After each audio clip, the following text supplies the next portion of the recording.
Bom dia, meu grupo é sobre infecções fúngicas e bacterianas com manifestações bucais. A boca é o local com maior diversidade de micro-organismos, e são eles fungos, vírus e principalmente as bactérias. Quando a cavidade bucal se encontra comprometida por alguma doença, pode ocorrer um grande desconforto para o paciente. Portanto, é essencial o conhecimento dos fatores que podem gerar as patologias bucais, para buscar um melhor prognóstico e tratamento. Infecções fúngicas bucais. Candidíase com manifestação oral. A candidíase é uma infecção causada pelo excesso do fungo Candida albicans. Com a baixa imunidade, abre-se o caminho para a proliferação dos fungos. Afetam as mais variadas regiões de nossa boca e pode acontecer em qualquer fase da vida. É uma das infecções fúngicas bucal mais comum no homem. A principal manifestação da candidíase são as manchas brancas e de aspecto pastoso na língua e no interior das bochechas, que podem se espalhar para outras áreas, incluindo garganta, gengiva e céu da boca. A cândida tem como característica placas brancas, dor e ardência na região afetada. A candidíase é representada por diversos tipos clínicos. Entre eles temos a candidíase pseudomembranosa, também conhecida como sapinho, caracterizada pela presença de placas brancas aderentes. As placas brancas são compostas de massas emaranhadas de ínfas, leveduras, células epiteliais descamadas e detritos. A remoção dessas placas pode ser feita com uma espátula ou esfregando gás seca. A mucosa subjacente pode parecer normal ou eritematosa, que são vermelhidão na pele. Candidíase eritematosa. São feridas na boca por antibióticos, geralmente surge após um uso prolongado de antibióticos. Os pacientes com candidíase eritematosa se queixam frequentemente de que a boca parece queimada por bebida quente. Essa sensação de queimação geralmente é acompanhada por uma perda difusa de papilas filiformes no dorso da língua, resultando em uma aparência despapilada e avermelhada na língua. Atrofia papilar central. A atrofia papilar central aparece como uma zona eritematosa bem demarcada que afeta a linha média, o dorso posterior da língua e frequentemente é assintomática. A lesão geralmente é simétrica e sua superfície pode variar de lisa a lobulada. Candidíase multifocal crônica, localizada no dorso da língua, limite do palato duro ou mole e a comissura bucal. A lesão do palato parece como uma área eritematosa que, quando a língua está em repouso, entra em contato com a lesão no dorso da língua. Quelite angular, conhecida também como boqueira, é uma pequena ferida dolorosa que ocorre no canto da boca. É uma dermatose comum, caracterizada por inflamação e fissura no ângulo dos lábios. A lesão pode ser uni ou bilateral. Apresenta-se como fissura, rachadura, ulceração, vermelhidão ou crosta no canto da boca. As lesões limitam-se à junção da pele com a mucosa dos lábios. Candidíase por dentadura. Essa condição é caracterizada por graus variados de eritema, às vezes acompanhada por hemorragia petequial, localizada nas áreas portadoras de prótese totais ou parciais removíveis. Na maioria dos casos, são assintomáticos. Candidíase crônica hiperplásica. É um tipo de candidíase menos comum na cavidade oral. Normalmente, essas lesões estão situadas na mucosa vestibular anterior. É difícil diferenciar clinicamente a candidíase hiperplásica de uma leucoplasia. Candidíase mucocutânea. São placas brancas destacadas em áreas vermelhas. A lesão pode afetar a língua, mucosa jugal e palato. É uma lesão rara, hereditária ou por disfunção imune idiopática. O tratamento para a candidíase oral varia de acordo com seu tipo clínico. Recomenda-se o uso de antifúngicos e uma correta higiene oral. Histoplasmose. Histoplasmose é caracterizada pela disseminação progressiva da infecção para sítios extrapulmonares, atingindo principalmente pacientes idosos. As lesões orais apresentam-se como úlceras solitárias com sintomatologia variável, com áreas eritematosas ou brancas e superfície irregular, atingindo preferencialmente a língua, gengiva, palato ou mucosa jugal. O diagnóstico é feito após a identificação dos micro-organismos nos cortes de tecido. Como tratamento, é indicado o cetaconazol e a anfotericina B para casos mais graves. Blastomicose. Blastomicose aguda lembra a sintomatologia de uma pneumonia. A crônica apresenta lesões que se iniciam com nódulos eritematosos que aumentam e tornam-se verrugosos a partir da disseminação da doença pelos pulmões. As lesões orais podem se apresentar como uma superfície intacta, eritematosa ou branca e irregular, ou podem aparecer como ulcerações de bordas elevadas e irregulares. A dor é variável. O diagnóstico é feito após a identificação dos micro-organismos através da citologia esfoliativa ou do histopatológico. O tratamento indicado é feito com o uso de itraconazol e, em casos mais graves, a anfotericina B. Paracoigossidioidomicose é uma infecção fúngica profunda com predileção pelos homens agricultores idosos. Essa predileção ocorre devido aos agricultores terem o hábito de mascar gravetos e folhas contaminadas pelo fungo. O hormônio feminino B-estradiol parece exercer um efeito protetor às mulheres. As lesões bucais são ulcerações com aspecto de amora, que afetam mais comumente a mucosa alveolar, o palato e a gengiva. O diagnóstico é feito através do exame histopatológico, que mostra numerosos fungos nos cortes de tecidos, com diversos brotamentos filhotes. O tratamento pode ser feito com o uso de antifúngicos, como itraconazol, fluconazol, cetaconazol ou voriconazol. Oi, bom dia, meu nome é Milena e eu vou falar um pouco sobre algumas doenças bacterianas. A primeira que eu vou falar é a coccidioidomicose.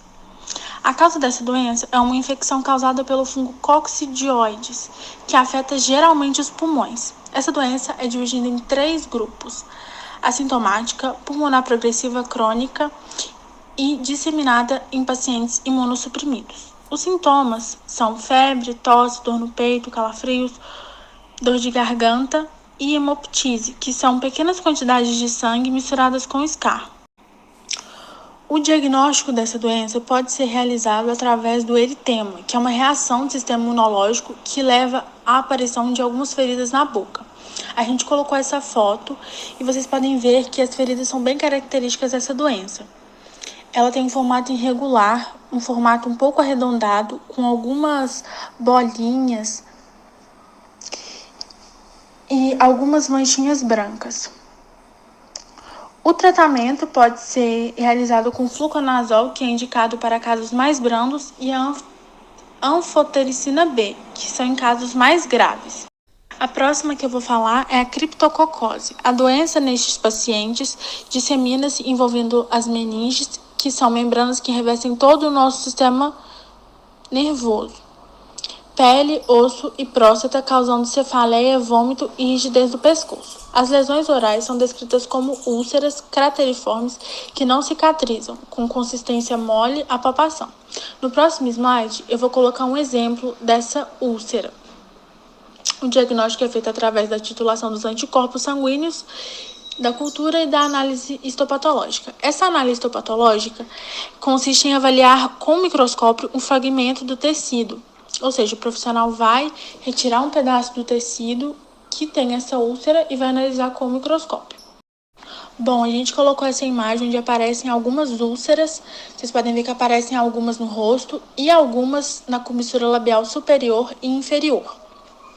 Vocês podem ver que elas têm as bordas bem definidas, com a coloração um pouco amarelada. No início, quando elas estão aparecendo, elas são bem superficiais, mas com o passar do tempo, com que o caso vai agravando, elas podem se tornar mais profundas. O tratamento consiste na combinação de anfotericina B com outros antifúngicos, como fluconazol ou fluocitocina. Mucormicose. Mucormicose pode envolver qualquer área do corpo, mas a forma rinocerebral é a mais relevante para o profissional cirurgião dentista. Os pacientes podem manifestar obstrução nasal, dor facial, cefaleia, tumefação, celulite facial, distúrbios visuais. Se a doença permanecer sem tratamento, ocorre paralisia facial, tumefação, ulceração e necrose extensa do palato. Grande destruição tecidual difusa envolvendo a face pode levar a cegueira, letargia e morte. O diagnóstico é feito através da coleta do material para exame anemotohistológico e cultivo. As radiografias dos seios da face demonstram opacificação do lado afetado. O tratamento indicado envolve o desbridamento cirúrgico radical do tecido necrótico infectado associado com a anfotericina B. Aspergilose. No hospedeiro rígido, podemos encontrar uma sinusite fúngica alérgica ou uma infecção no seio maxilar. Na cavidade oral, o aspecto é de ulcerações gengivais dolorosas e tumefação difusa, de coloração violácea ou acinzentada no palato e secreção nasal. Algumas vezes, essas manifestações aparecem após procedimentos odontológicos, como extrações dentárias e tratamentos endodônticos, principalmente nas regiões posteriores. Se não tratada, a infecção ocorre extensa necrose do palato, observada como uma ulceração amarela ou negra, com tumefação facial. O diagnóstico é feito através de exame radiográfico cultural e biópsia dos seios da face ou de outras lesões associadas e titulação dos anticorpos no sangue. O tratamento normalmente é iniciado com o uso de remédios antifúngicos que ajudam a eliminar o excesso de fungos do corpo, ajudando o sistema imune a controlar a infecção e aliviar os sintomas. Nos casos mais graves, é feita uma cirurgia para retirar os tecidos mais afetados e favorecer o efeito dos antifúngicos. A sífilis é uma infecção causada pela bactéria Treponema pálido, que na maior parte dos casos é transmitida sexualmente. O primeiro sintoma é uma afta na boca que não sangra e não dói, lesões similares a feridas e herpes labial ao redor da boca, garganta avermelhada e dolorida, dificuldade para engolir, amidalite, vermelhidão com manchas brancas que lembram muito a de uma infecção na garganta. E esses sintomas surgem após o contato direto com a sífilis de outra pessoa. Temos 3 fases da sífilis e seus sintomas vão variando de acordo com cada fase. Manifestações bucais da sífilis.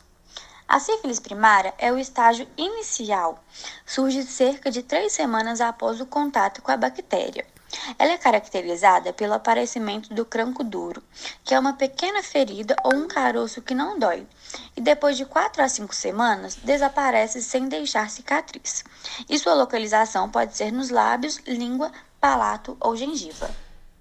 A sífilis secundária, após o desaparecimento do cranco duro, a doença, caso não seja identificada e tratada, pode tornar ativa novamente.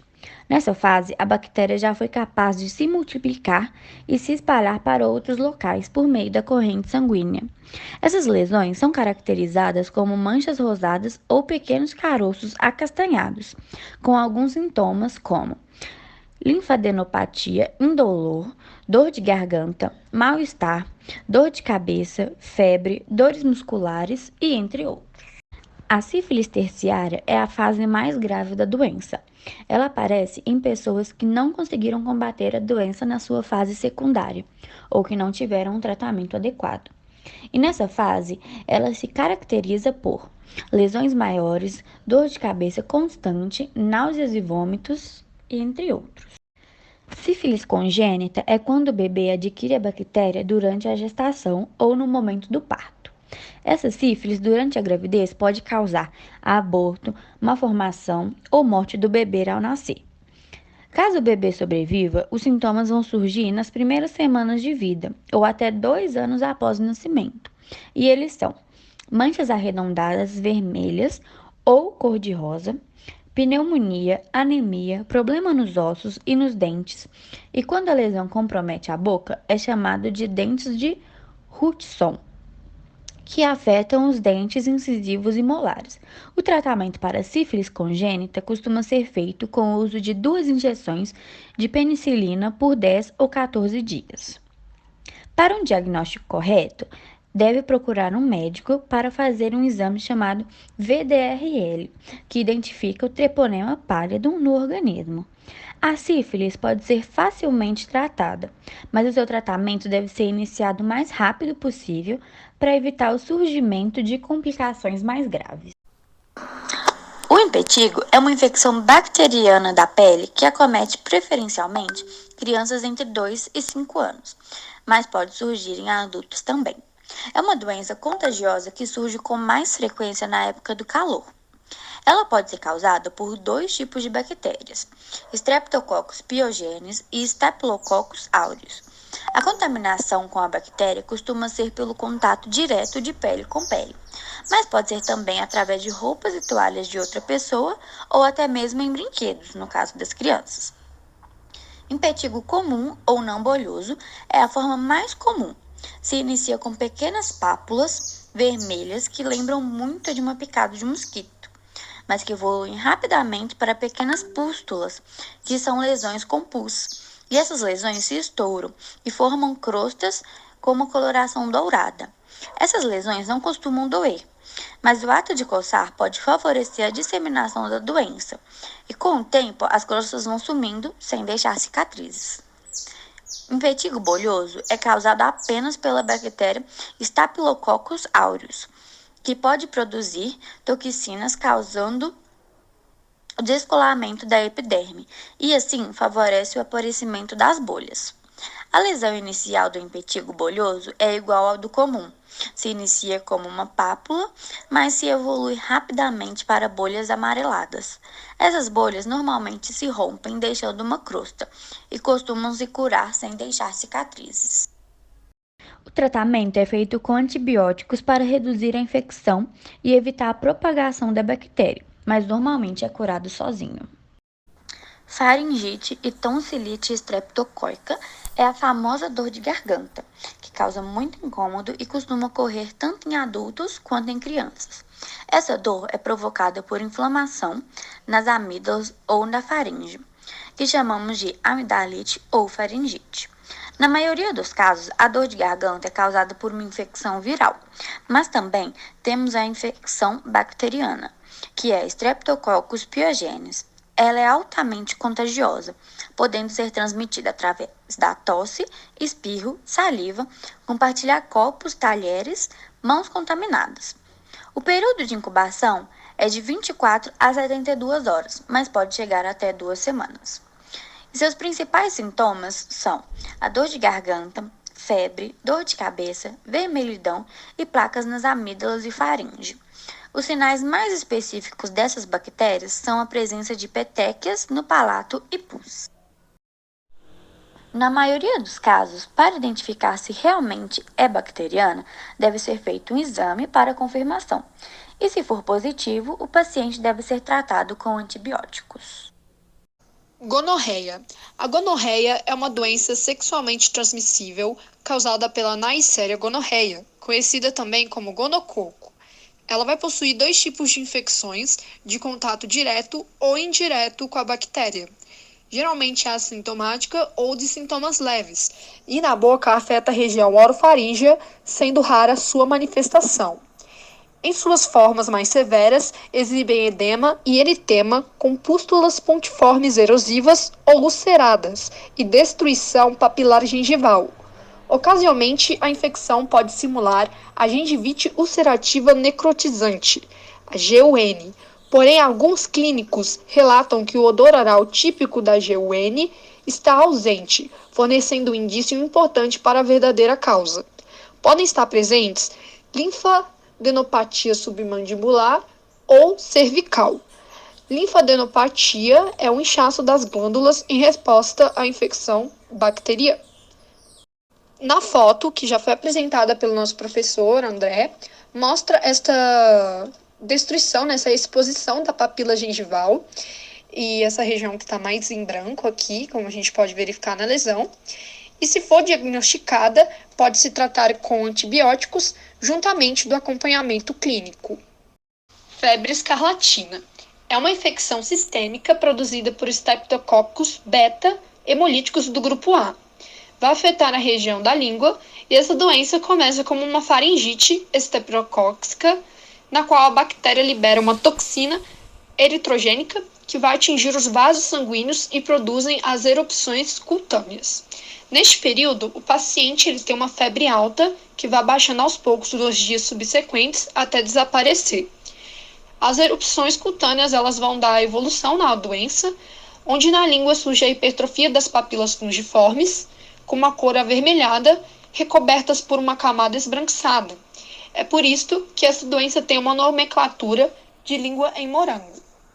Na imagem a gente pode verificar, as características da doença em língua, e o tratamento ele é realizado com antibióticos, no caso a penicilina, via oral. Difteria é uma doença bacteriana aguda. Ela vai possuir como característica principal uma membrana grossa e acinzentada, que vai cobrir a região das amígdalas, podendo cobrir outras estruturas também da garganta. Tem como sintoma a dor de garganta discreta e também os gânglios inchados no pescoço. O diagnóstico de confirmação é feito pelo isolamento da bactéria em fragmentos dessa membrana, colhidos com uma espátula especial e cultivados em meio apropriados para o seu crescimento, e igualmente da identificação da toxina em testes de toxicidade. Na imagem podemos observar que é uma lesão única, de cor acinzentada na região de amígdalas. Ela vai ter uma base séssil, e também um contorno bem nítido.